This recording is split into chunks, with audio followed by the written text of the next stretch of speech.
Journavism! The annual White House Correspondents Dinner took place over the weekend, and with no comedian host or president in attendance, a lot of people were asking, did the White House Correspondents Dinner even happen? This year, it was just called dinner. Just a bunch of journalists smelling each other's farts. I'm Bridget Phetasy, and this is your Dumpster Fire! Welcome to Dumpster Fire, where we make burgers out of your sacred cows. We premiere new episodes every Tuesday and Friday at 8 p.m. Central. Please join us in the chat. We are often there, laughing with you. Before we get going, some upcoming comedy dates for you guys. I will be opening for Colin Quinn at Mothership, May 23rd to the 25th. There's a link in the description below where you can buy tickets. Also, tickets are available for my stand-up comedy show, Ask Me Anything. That is a live show at the Creek in the Cave. The next one is May 8th. Link is in the description below for those as well. I have also got a new show launching on the two-way platform called Real America. If you want to be a member of the audience, click the link below to register in order to get the Zoom link to be a member of the live audience. It's going to be super fun. I'm really excited to get to know some of you and talk to you. I want to interview real people. The show will premiere in May. Date to come. We will announce it as soon as we know.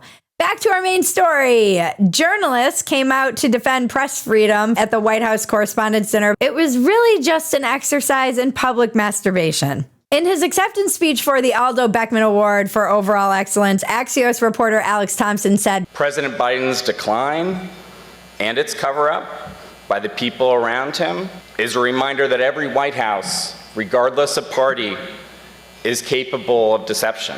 But being truth tellers also means telling the truth about ourselves. We, myself included, missed a lot of this story, and some people trust us less because of it. Congratulations, you played yourself. You don't say, Alex. It's pretty funny and enraging that everyone could see the president's decline, literally everyone in the world, except for a large majority of the investigative journalists sitting in that room because they didn't miss it. They covered it up. It's truly one of the greatest scandals of American history, and no one will be held accountable. In fact, they're making money off uncovering it now, writing books and patting each other on the back and giving each other awards. This is all they have left, truly, because they've completely lost the trust and respect of most Americans. They don't care about getting our trust back either. These journalists and organizations care that they lost our trust, and then with it, they lost their power to manipulate, their power to brainwash, their power to push their propaganda. That's what they want back. They only care about our trust insofar as it's getting the power back. And it's also why they're all suddenly obsessed with starting a podcast and getting in that podcast game that the right-wing media ecosystem has taken over. It does make my blood boil that these people are acting like they didn't call anyone talking about Biden's decline a right-wing conspiracy theorist or accuse anyone who pointed out that he was falling, he was tripping. They had to literally mask him when he was walking to the helicopter just so that the press couldn't see how he had a stumbling gait. And if anyone pointed this out, they would say, oh, this is just people falling for those right-wing cheap fakes. Cheap fake was a term we all became very familiar with, and something we also covered on this podcast. How are we, a not news show, a satirical news show, a comedian without anything more than a high school degree, capable of pointing out that this man was in more than just old man territory and in serious cognitive decline all the way back to 2019 and 2020. Joe Biden's eye fills with blood at the climate town hall. The lizard people are showing their true colors. That was creepy. He turned to the side and his eye was just filling with blood. Can we talk about term limits? Geriatrics running this country. I know that this is an unpopular opinion, but I'm sorry. If your brain is going to pudding and you can't remember where you are or what you're talking about and your eyes are filling with blood on stage, maybe you should just retire and sit it out. I don't want these olds running the country. And these investigative journalists were not able to do it. And now they have the audacity to blame the White House and the people around them. The people around them were you. It was you guys. Yeah, well, you know, that's just like your opinion, man. You were the people around him. It was not me. I'm not the one who gets invited to all the parties. I'm not the one who lives in the Beltway and travels between New York and DC. I'm not the one in the room with him asking him questions. You guys are. No one has explained why Biden had a note card that had the exact question that a Los Angeles Times reporter was going to ask, along with her picture, and to pick her first. It means there were many other reporters who knew this was going on. They knew that their questions were being vetted and that they were going to be picked by the president to ask that question that had been vetted.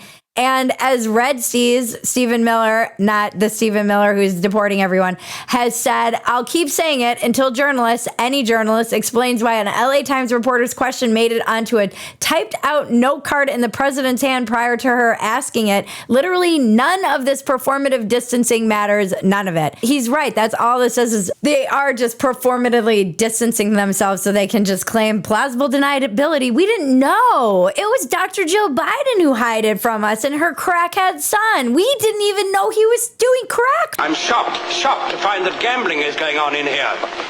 You're winning, sir. Oh, thank you very much. And what are they saying about Kamala's role in it? Oh, they just leave Kamala out of it completely. Because they want her to still be something in the future. Kamala just retreats back into the bushes like the Homer Simpson meme every time this comes up. All of these people knew. Everybody knew. It can't be possible that a suburban mom in Texas knew this and the people literally interviewing the guy who's president did not know this. All it took was one debate with enough people, enough American people viewing at one time for them to be like, whoa, we're busted. Now they're all literally writing books about this and giving themselves awards for covering it. Where are my accolades? They should be giving themselves awards for covering it up. They should be giving me an award.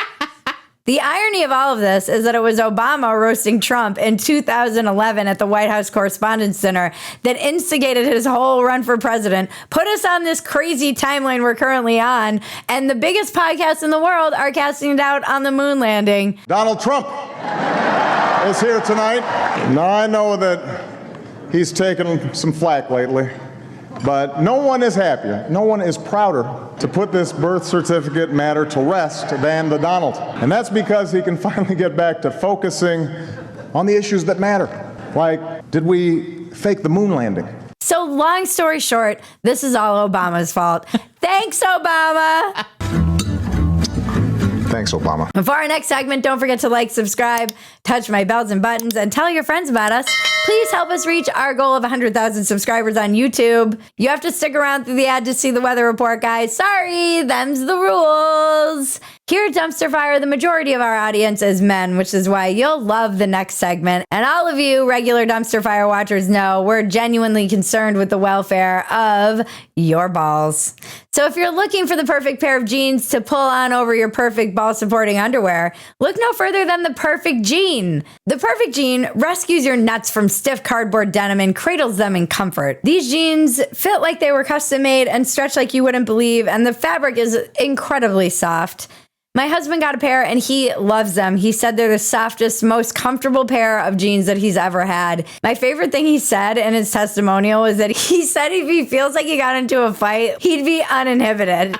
These are the jeans my husband would wear to fight the gorilla. It's finally time to stop crushing your balls in uncomfortable jeans by going to theperfectjean.nyc. Our listeners get 15% off your first order plus free shipping, free returns, and free exchanges when you use the code Bridget15 at checkout. That is 15% off for new customers at theperfectjean.nyc with promo code Bridget15. Fuck your khakis and get the perfect jean. Now let's check the weather with Diana Alvarado.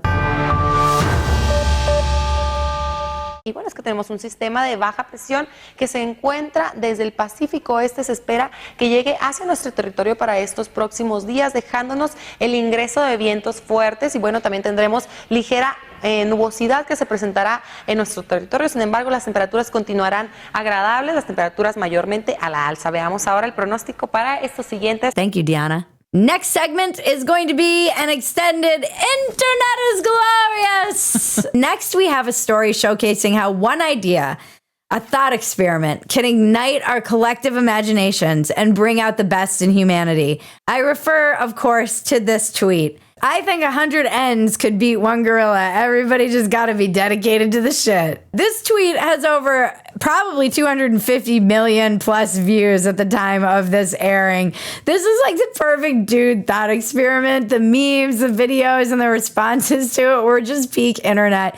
And people keep saying that Black Twitter is dead, and this proved otherwise. The reason this captured the imaginations of so many people, particularly on the internet, is because the internet is run by dudes, and dudes love nothing more than a pointless thought experiment that could test their prowess or their skills. And Patrice O'Neill, rest in peace, one of the great geniuses of our time, had an amazing bit. Men's sense of humor is based on this. This is the principle. We're philosophical about dumb shit. We're philosophical about shit. We're very thoughtful about shit that means nothing. I can look at you and go, hey, would you fuck a bitch if she didn't have a nose? But here's what he'll do. He'll do this.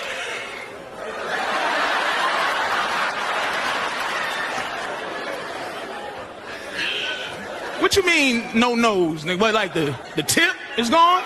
Nah, nigga, a hole in the face like a skeleton. He's so brilliant, and it's so true. It is also why Joe Rogan is huge, because at a time when there was this kind of war on masculinity, Joe was having exactly these conversations with dude after dude after dude, to the point that it's even a meme where somebody will say when Joe gets serious with his thought experiment with a comedian where they're just riffing, and then he'll be like, I don't think 100 dudes could actually take on a gorilla. That would be the best army. Just 1,000 monkeys just ripping metal. Oh yeah, and then you have monkeys just shooting machine guns. Would they be able to shoot machine guns though? Just trying to think like if they would actually be able to do that.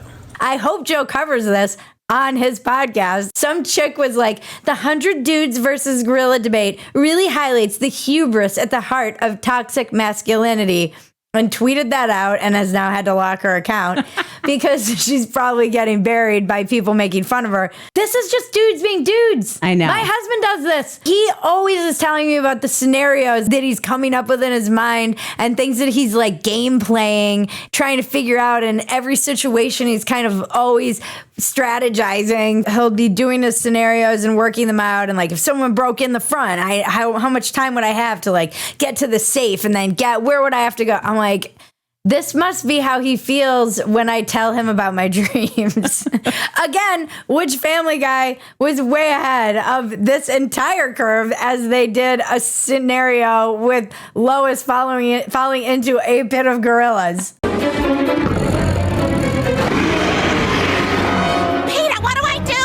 Tell him about your dream. It's interesting you should say that, because I did have a particularly weird dream last night. Tell him how you were in our house, but it was somehow different than our regular house. Well, we were in our house, except the laundry machine was in our kitchen, if you can believe it. Oh, and Bonnie's brother was there, too, for some reason, which is totally random, because I haven't seen him in, like, oh my God, 7 years? But, you know, I did see a Facebook post of him from, like, a month ago, so maybe that had something to do with it. But I do love when the internet, it's something that, like, collectively sparks everyone's fancy and reminds us that we can all still get behind something sometimes. So the memes that were coming out were just hilarious. There were so many good responses. Be all right. We gon' be all right. Do you hear me? Do you feel me? We gon' be all right. They had the nigga so tight, the nigga swung his body to the side, and that's how my shit was open, and he hit me, boom, pow. You know what I'm saying? So now I'm down. So many of the memes were like, dude number 67.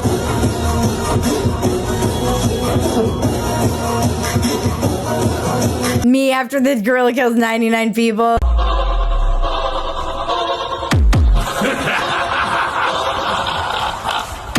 And then there were the memes where the guys were explaining he's like an anatomy science guy who's like explaining why there's no way 100 guys could even make a dent on this gorilla with bare hands. 100 men versus one full-grown silverback gorilla. And there are people out there like this that are saying that 100 guys would win. And no, they wouldn't. Just flat out no. A gorilla's skin, you can't bite through it. Their bones, somewhere between 2 and 4 times as thick and dense as ours. My dudes, this is what you're fighting. When they stand up, they are 6 feet tall. They weigh about 400 pounds on average. They can lift, press, or pull somewhere between 2,000 to 4,000 pounds. For some perspective, that's enough to tear your arm or your leg off. There's the famous kind of couple lying in bed, and it's like, I wonder what he's thinking. I bet he's thinking about other women. And he's like, I guess the question is, do the 100 humans have a chance to work out a coordinated strategy beforehand, or are they just dumped in there with the gorilla and boom, it's on? That was my favorite one. Even if it was a coordinated strategy, the first 3 skulls that get crushed by this gorilla, there's at least 50% who are running away. There's an AI-generated video of what the fight would look like.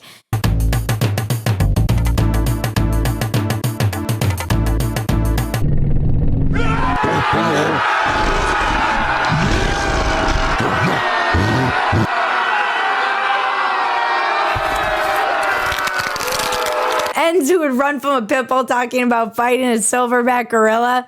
Me using a technique I learned on Twitter while that gorilla murders 99 of my homies. And then even Mr. Beast got in on it, joking, I hope, that he needs 100 volunteers for one of his infamous videos. And he is such a clickbaiting artist. He quote tweeted the original post and then deleted it and then put up his own image, which I think is just click-chasing proof that the joke is now dead. R.I.P. Gorilla. Today's episode is brought to you by Sheath Underwear. You all know how much I love this sponsor and how much I love talking about my husband's gorilla balls on Dumpster Fire. My husband won't wear any other underwear now, and he will only wear Sheath. And if he was going to fight gorillas, you can bet your ass he'd be wearing Sheath. Their patented dual pouch system is revolutionary. It cradles your balls lovingly in their own pouch. And then there's a separate pouch for the genitalia. It keeps everything separate from the legs, so you're nice and comfortable, and nothing is sticking together when you're punching that gorilla and getting your skull crushed. Everyone who tries this underwear swears they'll never go back, and there's also a women's line, which is amazing. I love their sports bras. I love that they've got cute booty shorts, and they're more moisture wicking and balance your pH so you stay fresh. It's getting hot out. And they're always releasing new styles and patterns, and check them out. Please go to sheath.com and use the promo code Dumpster to get 20% off your next order. That's sheath.com, promo code Dumpster to get 20% off. There's a link in the description below. Phetasy News. Phetasy News! If you love Dumpster Fire, the best thing you can do is become a paid supporter of Phetasy.com. You get the unedited version of this Dumpster Fire, and we leave a lot of inappropriate things on the cutting room floor. And you also get access to everything else we're doing and access to our private chat. Once again, join us right here on YouTube every Tuesday and Friday night, 8 p.m. Central for the new Dumpster Fire. We do a live chat, which is always hilarious. I want to thank everybody who makes Dumpster Fire possible. Thank you to The Perfect Gene and Sheath for sponsoring today's episode. Thank you to our audience, supporters, subscribers. We do love you so much. Thank you, Maggie. And thank you, Bridget. Thank you, gorillas. And now to cleanse your palate, the internet is glorious. Dude, I think you guys are really overthinking this. It's 100 guys versus a fucking gorilla. It's just one gorilla. If we all bum rushed it, then we could absolutely overpower the gorilla. Have either of you seen a gorilla like in person before? Terrifying and massive. Like this thing would tear us all limb from limb. You could just suck it off. I think there's other tactics we could use, but like 1 out of a million. Yes, would there be losses? Of course, but I'm just saying, like, you try sucking it off. I mean, what? No, bro, we're not. Okay, what are you saying? You keep bringing up sucking off the gorilla, and I don't. Someone has to suck off the gorilla. Imagine you're getting dome, and 100 guys run up on you. Are you ready to fight? You'd be actually really traumatized. Be totally defenseless, yeah. It'd be quite surprising. Yeah, okay, I mean, sucking out the gorilla might be the best option, actually. Pretty great idea, actually. Thank you! It could work, yeah. I mean, that's a decent option. Okay. If that doesn't work, then it's a thumb of the butt. Okay, now you just knew it. You just want to suck off the gorilla. Son of a bitch. Woo! Remember, life is absurd. Don't take yourself so damn seriously. Take the work seriously. Don't take yourself seriously. This has been your Dumpster Fire. I'm Bridget Phetasy. Now make me rich! So I can go to a fancy award party and smell my own farts. And the unicorns dance while the world burns, world burns. World burns.